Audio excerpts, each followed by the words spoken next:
So I think what I heard you say is it's very important to measure traits like the ability to relate to others in a key leadership role rather than maybe selecting the person with the highest IQ. Maybe because of my struggle through high school, of my own self-identity during high school, I became fairly effective at dealing with really bright students who were really malfunctioning in a classroom. And some of them thought they were stupid. And I would be able to spot and think, no, you're not stupid.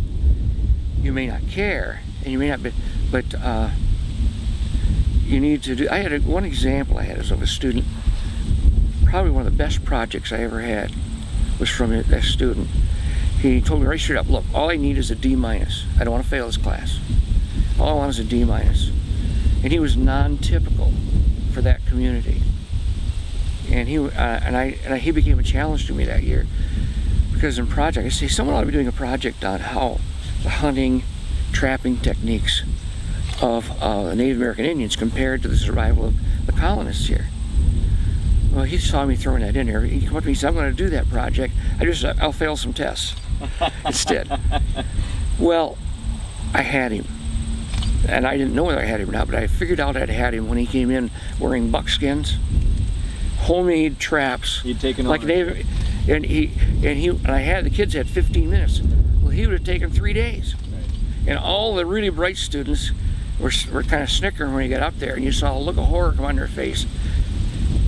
As he explained, his heart was in it, the detail that determined how this trap was more effective, more humane, and more than some of the native people who had moved into our country. Sure. And he couldn't help himself.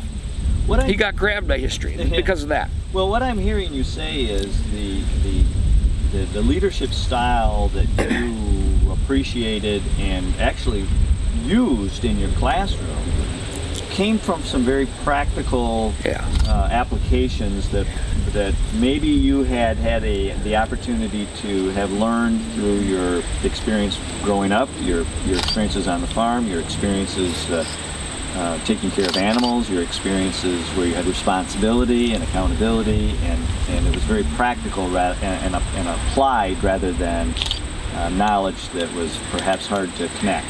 If I found something that I saw related to a kid, that gives me a lever to be able to transfer that to someone else or in some other area, and I began to earn a little bit of credibility with that kid. I wasn't just a standard teacher at that point, and that meant I did some things that were kind of unorthodox sometimes, but I never got in trouble for them. Or too bad, anyway. Yeah. I never got in trouble. In fact, the results of that is interestingly, I taught AP history as well as regular history.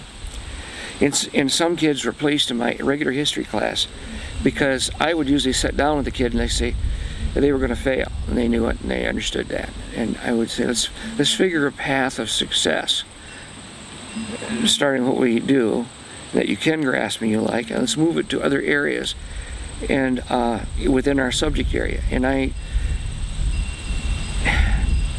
had some success at that. I'm not going to be bragging about that. I didn't always succeed. Enough so the administration and the counseling department understood that there was a way through my class that there wasn't always in some other class. Right.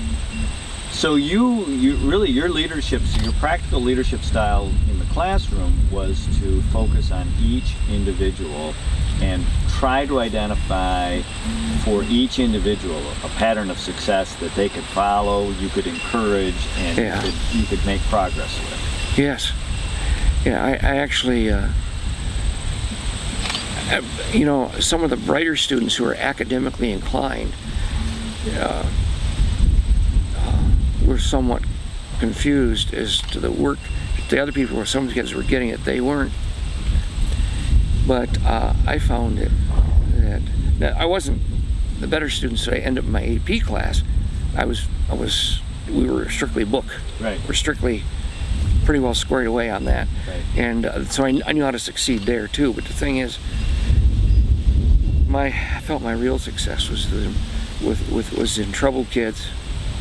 And a lot of times, kids fail in school not because of a lack of ability, but you discover when you get to know them and they begin to share that if you had to live with some of the problems they were coping with, that you'd be that bad or worse. So really, a person's ability to succeed and to be led means that leader has to have some understanding of what that individual is made of and where they've come from and what their aspirations are. Because everyone, you mentioned earlier the appreciation for the non-cookie cutter approach. Yeah. Your style of teaching was to recognize the uniqueness within each individual and then lead from that standpoint, not the cookie cutter. Right. The same. Because in most cases, these kids who are not succeeding in school would like to, but they don't know where to start. Did they need someone like you that would be an advocate to the individual rather than an advocate to the cookie cutter? Is that part of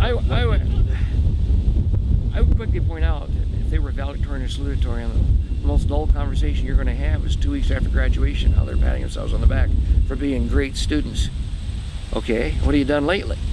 and the point is, and you try to find them, not that success, I'm not anti-intellectual, I think there's room for that, but I think a lot of times really bright people think they have the world locked up. I have seen in my teaching experience where the C students hired the A student who didn't know how to relate. And he didn't know what to do, but he needed this guy and he knew he needed him. Yes. So he paid him well. Yes. And a lot of times people think their success is basically on what they know. And they claim, that 80% of all people lose their jobs, get fired, is not because of incompetence. Their incapability of dealing and relating to whatever we're looking at. And in the case of they may have been very bright, but you got to work with this person, and it creates havoc in the office because they've got to be in charge, on top. And part of success is making people you work with look good.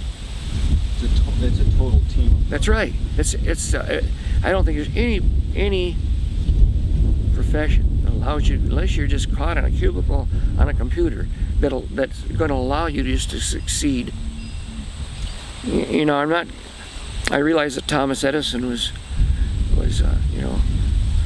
not a great student, but he obviously had a keen mind.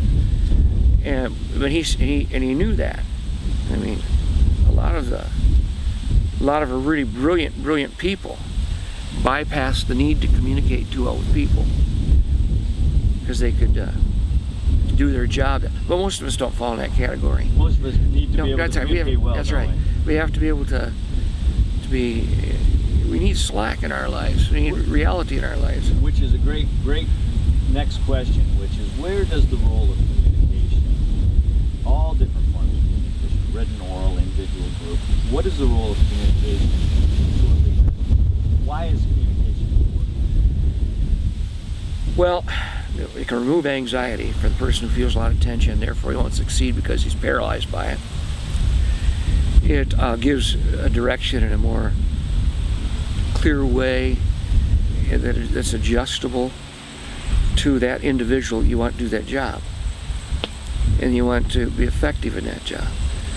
And not everybody is going to do everything. My goal when I taught history was not necessarily to turn everybody into A students. I wanted them to come out of history class enjoying history, appreciating history in a far better way than they ever had before. That was my goal.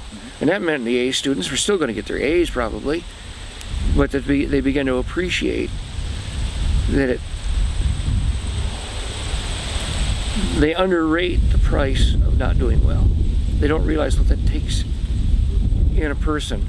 And if I can take the person that's not doing well and give them some capacity to see how they can do better, they're growing and they sense growth. They like it. All of us like growth. Even in things we do not like to do, we like to see growth. When I bale hay, for instance, for you and in my retirement and stuff, you put the bale up, you put the hay up. There may be a 20-acre field out there, and there may be 3,000 bales.